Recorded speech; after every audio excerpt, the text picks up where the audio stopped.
상쾌한 아침, 원주에서 출발합니다.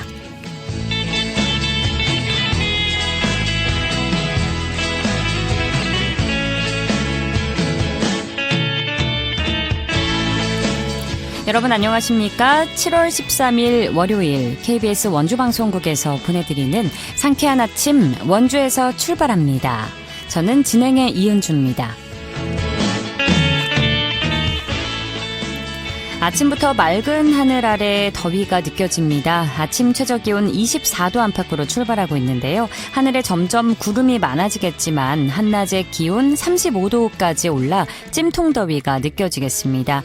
장시간 야외 활동은 가급적 피해주시고 수분을 자주 섭취하는 등 온열 질환 예방에 각별히 신경 써주시기 바랍니다.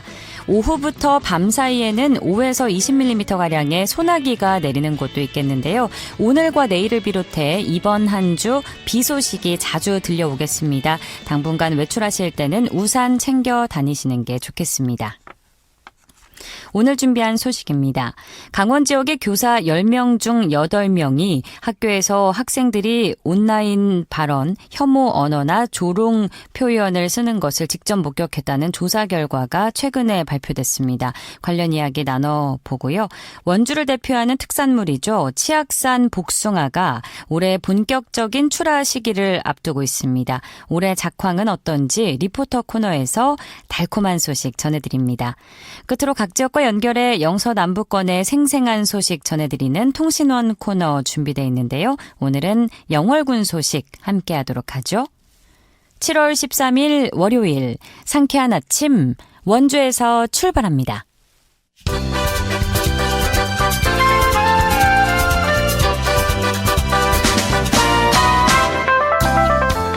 오늘의 뉴스입니다. 강원도와 원주시 등 7개 시군이 여름 장마철 식중독 예방을 위해 이달 말까지 식품위생법 위반 업체와 집단급식소 등 위생치약시설 16곳을 대상으로 특별 점검을 합니다.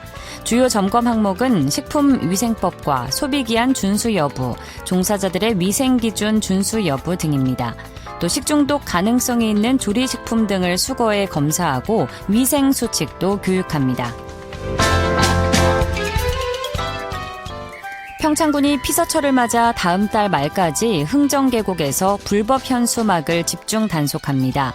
이에 따라 광고협회, 마을 주민 등으로 민관 합동 점검반을 구성해 계곡 입구와 진입도로 등지에서 불법 현수막을 철거할 예정입니다.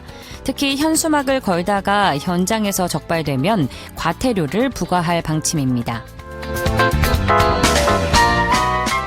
강사명 강원도 교육감이 교육감 직속으로 교권보호 지원단을 꾸렸습니다. 교권보호 지원단은 장학사와 변호사, 상담사 등 2개 팀 3명으로 구성돼 피해 교원에 대한 맞춤 지원 등에 우선 투입됩니다. 이후 조직 개편에 맞춰 내년 봄에 춘천과 원주, 강릉 권역 3개 팀으로 확대 운영하는데요. 강 교육감은 정책, 교육, 행정 3국 중심이었던 도교육청 조직을 개편해 효율성을 높일 계획입니다. 강원도와 각 시군이 임산부 6,400여 명에게 친환경 농산물 각 24만 원어치를 지원합니다. 지원 대상은 강원도에 주소를 둔 임산부나 1월 이후 출산한 산모입니다. 농산물 꾸러미를 희망하는 임산부는 오는 20일까지 에코이몰에 신청해야 합니다. 오늘의 뉴스였습니다.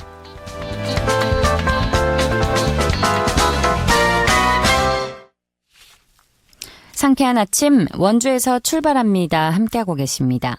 최근 온라인에서 접한 혐오 표현과 조롱성 언어를 학생들이 일상적으로 사용하는 사례가 늘고 있다는 조사 결과가 나왔습니다. 이런 표현이 교실 안까지 확산되면서 교육적으로는 어떻게 대응해야 할지에 대한 고민도 커지고 있는 상황인데요. 관련 이야기 자세히 나눠보겠습니다. 전국 교직원 노동조합 강원지부의 엄태영 정책실장과 전화 연결돼 있습니다. 실장님 안녕하십니까? 네, 안녕하세요. 네, 먼저 이번 실태조사가 실시된 배경부터 설명해 주실까요? 네. 최근 학교 현장에서는 학생들이 온라인 커뮤니티나 영상 콘텐츠에서 접한 혐오 표현, 정치적 밈을 일상적인 언어로 사용하는 일이 늘어나고 있습니다. 예. 근데 그동안에는 개별 교사가 겪은 사례로만 이야기 듣을 뿐 학교 현장에 얼마나 확산돼 있는지 체계적으로 확인된 적은 많지 않았습니다. 그래서 전교조 강원지부는 교사들의 실제 경험을 수집 분석해서 문제의 실태를 알리고 교육적, 제도적 대응의 근거를 마련하고자 조사를 실시했습니다. 조사는 6월 17일부터 26일까지 진행했고 강원 지역 교원 959명이 참여했습니다. 네. 그런데 사실 과거에도 뭐 학생들 사이에서 은어나 비속어 사용은 늘 있어 왔지만 요즘은 양상이 조금 달라졌다는 이야기가 나오고 있는데요. 자, 그럼 조사 결과를 바탕으로 봤을 때 최근에 교육 현장에서 교사들이 학생들의 혐오나 조롱 표현을 얼마나 경험하고 있을까요? 네, 응답교사의 80.8%, 그러니까 10명 중에 8명은 온라인 커뮤니티에서 유래한 혐오, 조롱 표현을 학생들이 사용하는 것을 경험했다고 답했습니다. 그리고 경험한 교사의 87.6%는 쉬는 시간이나 점심시간에 교실에서, 그리고 63.6%는 수업 중에도 이를 접했다고 답했습니다. 그러니까 이는 일부 학생의 일탈이라기보다 혐오, 조롱 표현이 학생들의 일상적인 대화와 수업 공간에까지 들어와 있다는 것을 보여주는 결과입니다. 이렇게 학생들이 혐오스럽고 조롱하는 표현을 사용하는 주된 이유는 무엇일까요? 네, 응답한 교사들은 학생들이 반드시 강한 혐오 의식이나 정치적인 신념을 가지고 사용한 것은 아니라고 봤습니다. 예. 그러니까 92.4%는 장난이나 모방, 놀이 목적으로 사용한다고 답했고, 재미나 관심을 끌기 위해서 사용한다라는 응답도 71.6%였습니다. 그러니까 결국 혐오가 하나의 밈과 놀이처럼 소비되고 있는 현상이 있는 겁니다. 그러니까 이런 현상의 문제는 사용하는 학생들에게는 유행어나 농담일 수는 있겠지만 그 표현을 향하는 사람에게는 명백한 모욕이나 폭력이 될 수 있다는 점입니다. 그렇죠. 그리고 특히 대부분의 혐오 표현들이 이제 온라인 문화를 바탕으로 많이 만들어지다 보니까 여기에 익숙하지 않은 교사분들의 경우에는 이것이 뭐 놀이인지 뭐 혐오 표현인지 바로 알아차리기가 어려울 수 있을 것 같은데 실제로 어떤 상황들이 발생하고 있을까요? 네. 말씀하신 것처럼 경력에 따른 차이가 조금 나타나는 부분들이 좀 있습니다. 그러니까 온라인 표현이라는 게 빠르게 바뀌고 단어나 초성, 숫자, 말투 등을 변형해서 사용하기 때문에 교사들이 이런 표현의 의미를 즉시 파악하기가 어렵습니다. 예. 그래서 저희도 경력별로 좀 나눠서 보니까 저경력 교사의 경우에는 84%에서 89% 정도 좀 인식을 바로 하고 있는데 고경력 교사의 경우에는 내가 경험했다라는 비율이 66.2%로 상대적으로 좀 낮게 나왔습니다. 그러니까 이거는 고경력 교사의 교실에서 덜 발생한다기보다는 온라인 문화에 대한 인지 격차가 반영됐을 가능성이 있습니다. 그러니까 좀 종합해보자면 교실에서 그리고 교실 수업 상황이든 쉬는 시간이든 학생들끼리만 의미를 공유하면서 웃고 교사는 나중에 검색한 뒤에야 특정 지역이나 성별 또는 고인을 비하하는 표현이었구나 이렇게 늦게 알게 되는 경우들도 좀 있습니다.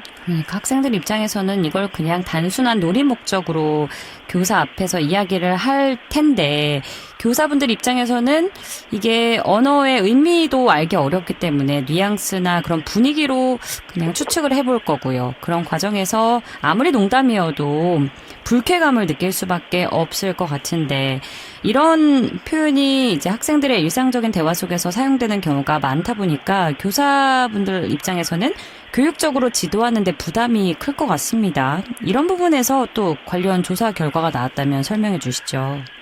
네. 학생의 극단적 표현을 지도한 경험이 있는 교사들에게 지도에 어려움을 1점에서 5점 사이로 체크해달라는 요청을 드렸습니다. 그랬더니 어려움 4점이나 5점을 체크한 교사가 66.4%가 나왔습니다. 그러니까 지도한 교사의 3분의 2는 어렵다고 보고 있는 건데요. 그럼 또 어려움의 이유를 다시 한번 물었더니 정치적 중립성이나 정치적 편향성 논란에 대한 부담, 그리고 학생과의 갈등이나 학부모 민원에 대한 우려가 약 3분의 2 정도 답으로 나왔습니다. 또 이제 실제 사례들을 보면은 교사가 역사 왜곡이나 지역이나 젠더에 대한 비하를 바로잡아도 학생이 선생님이 정치적인 건 아니냐, 반문하는 이런 경우들도 있었습니다. 그러니까 정치적 논란을 피하기 위해서 교사가 시사 문제를 좀 멀리해야 할 수밖에 없는 이런 문제들이 있는데 이제는 더 이상 외면할 수는 없는 그런 상황입니다. 바로 접으려고 또 하는 얘기가 학생들 입장에서 그렇게 받아들여질 수 있는 부분이 있다는 말씀이시고요. 네네, 맞습니다. 결국은 이런 상황들이 교권 침해로까지 이어질 수 있다고 들었는데 구체적으로 어떤 사례들이 발생하고 있을까요? 네, 모든 사례를 다 말씀드리긴 어렵지만 서술형 자유응답에 나온 것들을 몇 개 살펴보면 네. 예를 들어 여교사가 젠더 혐오 표현을 지도하니까 선생님도 팸이에요? 라고 조롱하거나 지역 비하 표현한 것을 좀 이렇게 지도하니까 선생님 고향이 전라도냐라고 묻는 사례들도 있었습니다. 예. 또 고인에 대한 모독이나 역사적 사건에 대한 조롱을 제지했을 때에는 표현의 자유 아니냐라고 따지거나 좀 전에 말씀드린 것처럼 선생님도 지금 나에게 정치적 발언을 하는 거 아니냐라고 반박하는 사례들도 있었습니다. 그러니까 이거는 표현의 자유 같은 측면이 아니라 영역이 아니죠. 예. 네네, 교사의 성별이나 출신, 지역 이런 것들을 공격하면서 정당한 교육 활동을 위축시키는 그런 사례들이 다수 보이고 있습니다. 표현의 자유라는 표현이 그런 식으로 악용이 되면 안 되는데 말이죠. 네. 자, 선생님들께서 그럼에도 다양한 방식으로 최선을 다해서 우리 학생들을 지도하고 계실 텐데 주로 어떤 방식으로 그럼 현실적으로 대응하고 있는지도 궁금합니다. 네. 교사들도 손을 놓고 있는 것은 아닙니다. 적극적으로 대응하기 위해서 애쓰는데요. 예를 들어서 이런 식입니다. 온라인 커뮤니티별 표현, 이런 혐오 표현을 접한 교사의 59.9%가 즉각적으로 주의를 주거나 대화를 중단시켰고 또 54.7%는 표현의 문제점 지적하면서 훈계했다라고 답했습니다. 예. 단호하게 경고하고 지도했다는 응답도 49.9% 나왔습니다. 대부분 개별 교사가 순간적인 판단에 의해서 즉각적인 대응을 하고 있는 겁니다. 예. 다만 관련 수업과 연계해서 교육적으로 설명했다는 응답은 18.6%, 별도의 개인 상담을 했다는 응답은 16.6%에 그쳤습니다. 또 문제 삼지 않고 묵인하거나 무시했다는 응답도 22.7%였습니다. 그러니까 이를 종합해보면 현장에서 즉각 제지하고는 있지만 그 이상으로 교육을 이어갈 자료나 시간, 공통의 지도 기준이 부족했다. 이렇게 좀 볼 수 있겠습니다.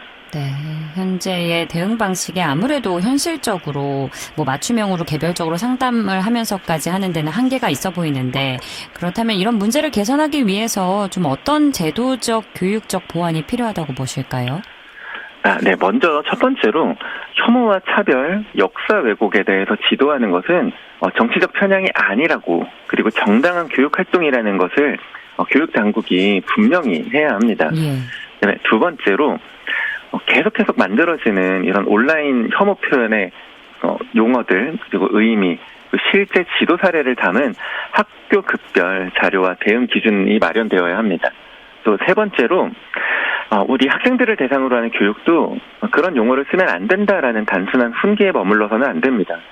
미디어 리터러시, 역사 교육, 인권 교육, 민주시민 교육을 통해서 그 표현이 어디에서 만들어졌고 또 누구에게 어떤 피해를 주는지 스스로 판단하고 좀 그런 표현들을 사용하지 않도록 교육적으로 접근해야 합니다. 네, 중요한 세 가지 말씀해 주셨는데요. 자, 끝으로 이번 실태조사 결과와 관련해서 청취자 여러분께 전하고 싶은 말씀 해주시죠. 네, 먼저 학생들이 이런 표현을 쓴다고 해서 이런 표현을 사용하는 학생들이 곧바로 극우화됐다고 규정하거나 문제 학생으로 낙인 찍기는 조금 어려운 부분이 있습니다. 조사 결과를 보면 상당수 학생이 정확한 뜻이나 배경을 모른 채 장난, 유행으로 사용하고 있습니다. 그래서 더더욱 처벌보다는 교육이 우선되어야 합니다. 다만 장난으로 시작한 말이라도 특정 성별이나 지역을 비하하고 역사적 고통이나 누군가의 죽음을 조롱한다면 그냥 웃고 넘길 수는 없습니다. 그런 표현이 반복되면 교실 안에서 누군가를 배제하고 혐오와 정치적 적대감을 표현하는 게 자연스러운 것으로 받아들이게 만들 수 있기 때문입니다. 교사가 이를 지도하는 것은 특정한 정치적 입장을 가르치는 일이 아닙니다. 서로 다른 사람들의 존엄을 존중하고 사실의 근거에서 생각하며 또 다른 사람들과 함께 살아가는 방법을 가르치는 교육입니다. 이 조사가 앞으로 혐오와 차별의 문제가 학교에서 어떻게 교육적으로 다뤄져야 하는지 고민하는 출발점이 됐으면 좋겠습니다. 네.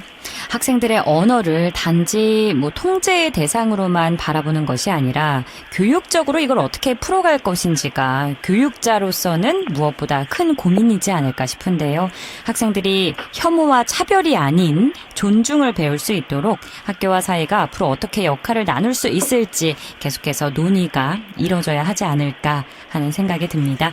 실장님, 오늘 말씀 감사합니다.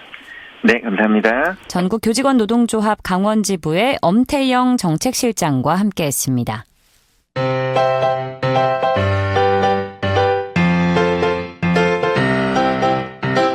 KBS 원주방송국이 유튜브 다시 듣기 서비스를 실시합니다.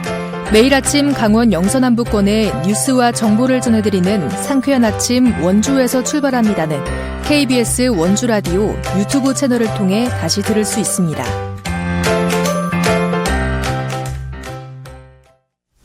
(8시 46분) 지나고 있습니다.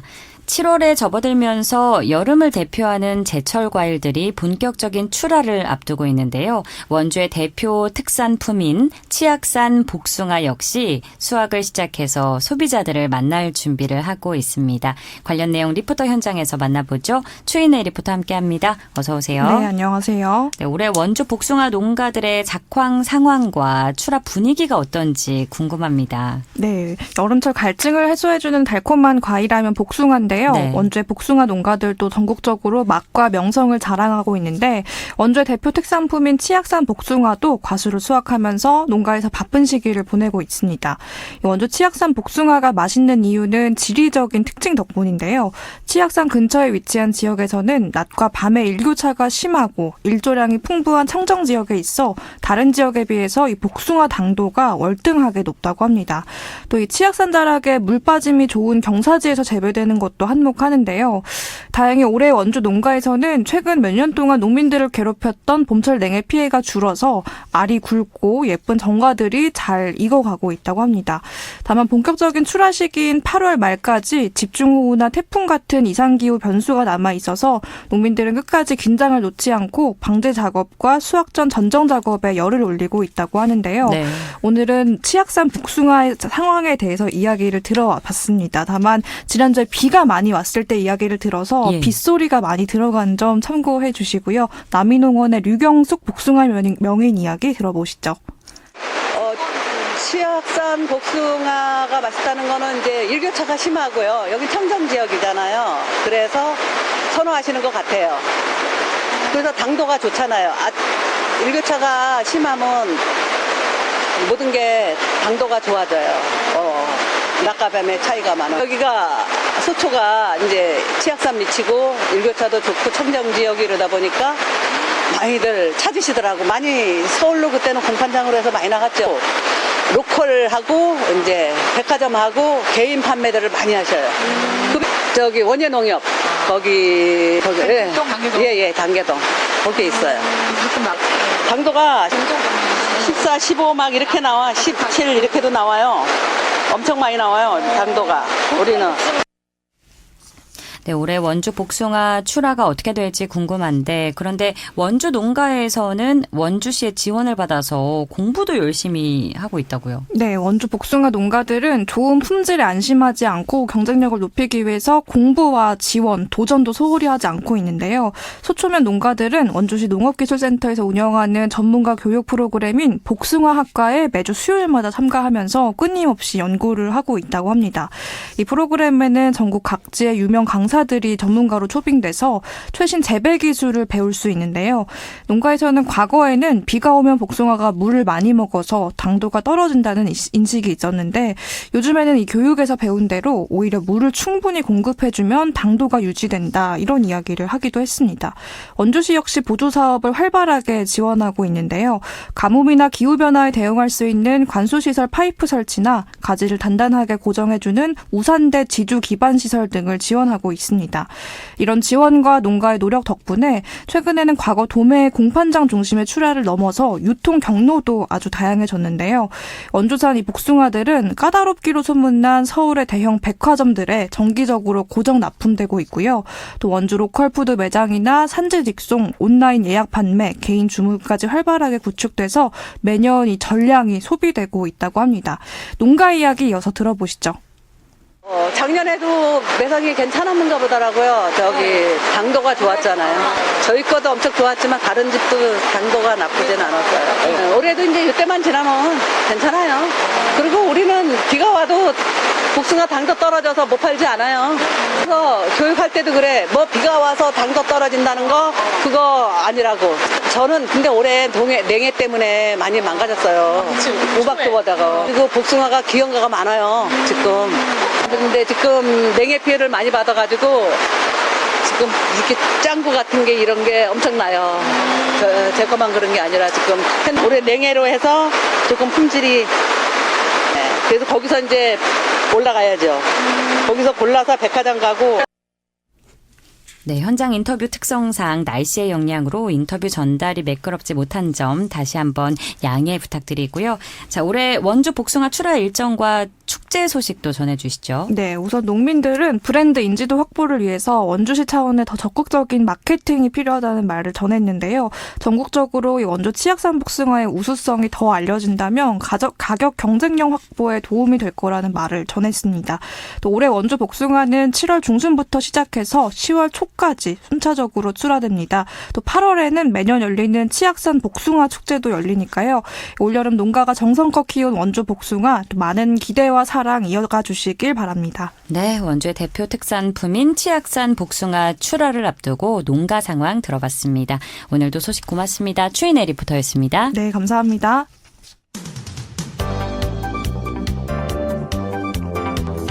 생생한 현장, 유익한 생활 정보를 전해드리겠습니다. KBS 원주라디오 상쾌한 아침 원주에서 출발합니다를 함께하고 있습니다. 8시 52분 지나고 있습니다. 각 지역 통신원과 함께 영서 남부권의 생생한 소식 전해드리는 통신원 코너입니다. 월요일은 영월 소식 들어보는 날인데요. 영월 미디어 기자 박물관의 고명진 관장 전화 연결돼 있습니다. 관장님 안녕하십니까? 네, 안녕하세요. 좋은 아침입니다. 네, 좋은 아침입니다. 자, 김길수 영월 군수가 취임 후 첫 읍면 초도 순방을 마무리했다고 하는데 주민들과 어떤 이야기를 나눴는지 전해주시죠. 네, 민선 9기 김길수 영월 군수가 취임 후 첫 읍면 초도 순방을 마무리하고 본격적인 현장 소통에 나섰습니다. 김길수 군수는 지난 6일부터 9일까지 나흘간 주민과의 첫 만남 행사를 열고 군정 비전인 군민이 존중받는 지속가능한 영월과 통합, 성장, 존중, 변화, 청렴의 5대 군정 원칙을 설명했습니다. 또 도로와 상하수도 정비, 농업 지원, 농촌 유학 인프라 확충 등 주민들의 다양한 건의사항을 청취하고 현장 확인 등 검토를 거쳐 군정에 적극 반영하겠다고 밝혔습니다. 영월군은 이번 순방에서 수렴한 주민 의견을 주요 정책에 적극 반영해 다시 뛰는 영월, 함께 여는 미래 실현에 속도를 낼 계획입니다. 네, 주민과의 첫 만남에서 보여주신 초심을 모쪼록 임기가 끝날 때까지 잘 이어가 주시길 바라겠고요. 다음은 영월군의 전지훈련 유치 소식 전해주시죠. 네, 영월군이 스포츠 마케팅을 통해 지역 경제에 활력을 불어넣고 있습니다. 군은 최근 3년간 전지훈련 선수단 1,322명에게 약 8천만 원의 인센티브를 지원해 4억 9,600만 원의 지역 소비 효과를 거뒀습니다. 올해부터는 지원금의 70%를 지역 화폐로 지급해 골목 상권 활성화에 힘을 보태고 있습니다. 또 호주 위너스 스윙클럽 전지훈련을 유치해 영월초 TYD 수영부와 합동훈련을 진행하는 등 국제 스포츠 교류도 확대하고 있습니다. 영월군은 앞으로도 해외 전지훈련 유치를 늘려 스포츠 마케팅 도시로 도약할 예정입니다. 네, 스포츠와 지역 경제가 함께 성장하는 좋은 사례가 되길 바라겠고요. 자, 이어서 청년들을 위한 힐링 프로그램 소식도 들어볼까요? 네, 영월군이 오는 8월 15일부터 16일까지 김삿감년 만경산사에서 열리는 청년 웰리스 리트릿 반야심야 참가자 10명을 모집합니다. 이번 프로그램은 명상과 차담, 템플스테이, 산책, 밤하늘 별보기 등 다양한 치유 프로그램을 통해 청년들에게 쉼과 힐링의 시간을 제공합니다. 신청 대상은 25세부터 39세까지의 청년으로 영월에 관심 있는 누구나 신청할 수 있으며 관내 청년을 우대합니다. 참가 신청은 오는 22일까지 영월군청 누리집 또는 전략산업과 청년지원팀에서 접수합니다. 네, 잠시 일상을 벗어나서 몸과 마음을 재충전하는 시간이 되면 좋겠습니다. 반야심야 참가자 모집 소식이었고요. 계속해서 어려운 이웃을 위한 나눔 소식도 전해주시죠. 네, 영월군 종합사회복지관이 강원사회복지공동모금의 지원으로 시원한 여름나기 혹석이 물품 나눔 사업을 추진했습니다. 복지관은 지역 내 취약계층 100가구에게 가구당 10만 원 상당의 보양식과 위생용품 꾸러미를 전달하며 건강한 여름나기를 응원했습니다. 특히 이웃지킴이 사례발군단이 직접 가정을 방문해 안부를 확인하고 복지 사각지대를 살피며 지역사회 돌봄을 실천했습니다. 복지관은 앞으로도 어려운 이웃을 지속적으로 발굴하고 맞춤형 복지 서비스를 확대해 나갈 계획입니다. 네, 끝으로 글로벌 청소년 문화체험 K컬처 캠프 참가자를 모집한다는 소식 전해주실까요? 네, 영월군 청소년 문화의 집과 영월군 청소년 수련관이 2026년 글로벌 청소년 문화체험 K컬처 캠프 참가자를 오는 15일까지 모집합니다. 이번 캠프는 우리금융그룹과 우리 다문화 장학재단이 후원으로 8월 11일부터 13일까지 충남 국립중앙청소년수련원에서 2박 3일간 무료로 진행됩니다. 모집 대상은 영월 지역 초등학교 6학년부터 중학교 3학년까지의 청소년이며 다문화 가정 청소년은 우선 선발합니다. 참가 신청은 영월군 청소년 문화의 집과 영월군 청소년 수련관 홈페이지 또는 전화로 문의를 하시면 됩니다. 네, 모집 관련 실시간 현황은 관련 홈페이지와 또 전화를 참고하셔야겠습니다. 오늘도 소식 고맙습니다, 관장님. 네, 감사합니다. 지금까지 영월군 통신원 영월미디어기자 박물관의 고명진 관장이었습니다. 7월 13일 월요일에 전해드린 상쾌한 아침 원주에서 출발합니다. 오늘 순서는 여기까지입니다. 지금까지 기술 한대희, 구성 황진영, 진행의 이은주였습니다. 여러분 좋은 하루 보내세요.